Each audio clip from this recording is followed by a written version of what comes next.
2024, 1831, 1931 અને 2031 હવે આવશે. તો 1831 માં એ માતા સાવિત્રીબાઈનો જન્મ હતો. તારીખ હતી 3 અને મહિનો હતો જાન્યુઆરી.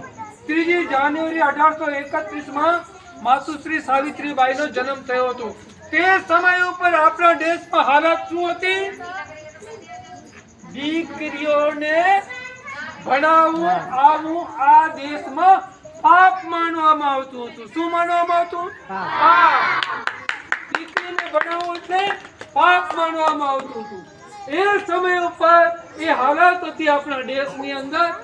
મહિલા દીકરીઓની કોઈ ઘરના પુરુષોમાં થતી નહોતી. એવા સમયમાં આપણા જેવા સમાજના તો પુરુષ અને મહિલા કોઈને ભણવાનો અધિકાર નહોતો. મહિલાની તો વાત મૂકો, પુરુષોને પણ નહીં.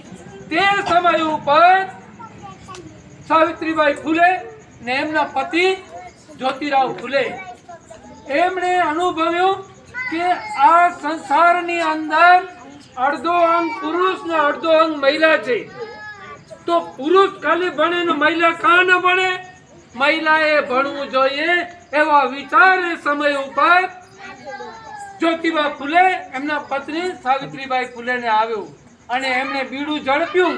બીડું ઝડપતા એ લોકો કામ આગળ વધાર્યા. નાની બાળકીએ કોઈ કીધું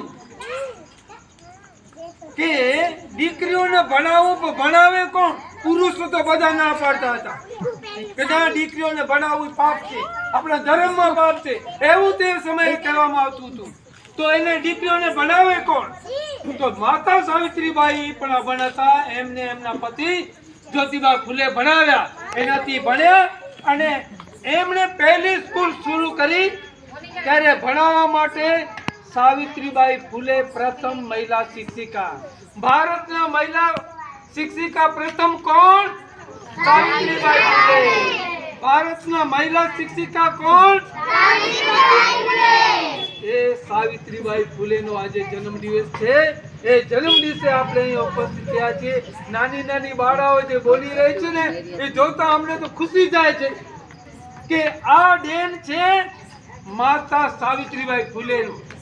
ઓકે, તો માતા સાવિત્રીબાઈ જ્યારે સ્કૂલમાં ભણાવવા જતા ત્યારે અટકચડા માણસો ઈ બાઈ ભણાવવા ન જાય, છોકરીઓને ભણાવવા ન જાય એટલા માટે એના ઉપર કાદવ કીચડ ઉછાળતા હતા, એમને પથ્થરો મારતા હતા.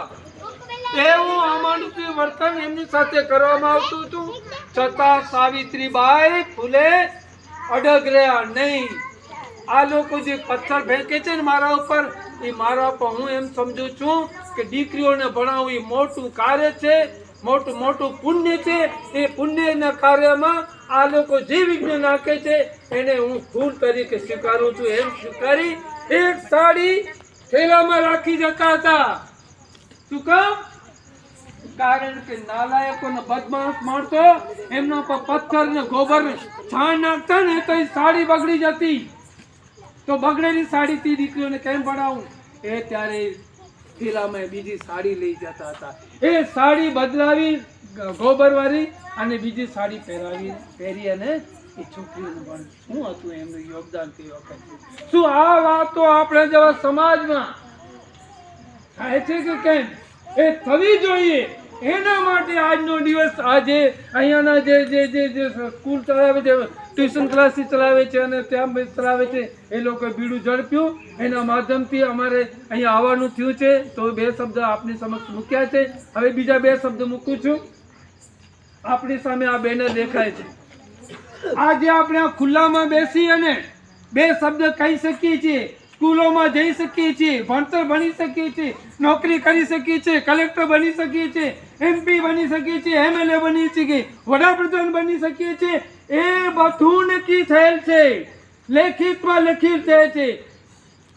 એ લેખિતમાં લખેલું છે એને ગુજરાતીમાં કહેવામાં આવે છે બંધારણ. શું કહેવામાં આવે છે એને?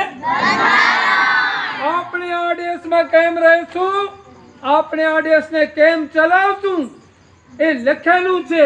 એ લખનાર કોણ? ડોક્ટર ભારતના બંધારણના ઘડવૈયા કોણ? ડોક્ટર બાબા સાહેબ આંબેડકરે એ બંધારણ ઘડ્યું. એ બંધારણ પ્રમાણે આપણે આ દેશમાં રહેશું અને આપણે આપણા દેશને ચલાવશું. એની ખબર એક એક પુરુષ અને મહિલાને થવી જોઈએ કે આ દેશમાં જે કંઈ આપણું ચાલે છે ને તંત્ર, આ બંધારણ એને હિન્દીમાં કહેવામાં આવે છે સંવિધાન. હિન્દીમાં શું કહેવામાં આવે છે? સંવિધાન. એ સંવિધાનમાં જે લખેલું છે એ પ્રમાણે આ દેશને ચલાવવું જોઈએ.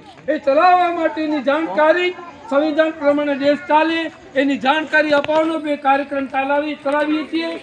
ઘણા લોકોએ એને કાર્યક્રમનું નામ આપ્યું છે. કાર્યક્રમનું નામ આપ્યું છે. એ કાર્યક્રમનું નામ શું આપ્યું છે? BS4. શું નામ આપ્યું છે? BS4. શું નામ આપ્યું છે?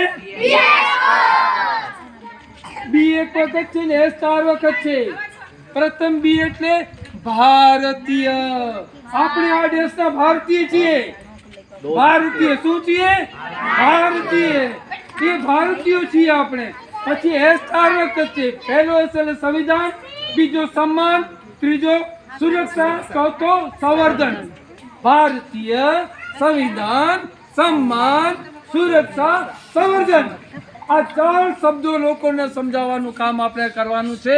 અમે એમાં કરી રહ્યા છીએ. તે સંક્ષિપ્ત જાણકારી આપની સમક્ષ મેં એટલી આપી. આપે સૌએ મને સાંભળ્યો તે બદલ સૌનો ખૂબ ખૂબ આભાર માનું છું. જય ભીમ. જય માતા સાવિત્રીબાઈ ફૂલે. જય મૂળ નિવાસી.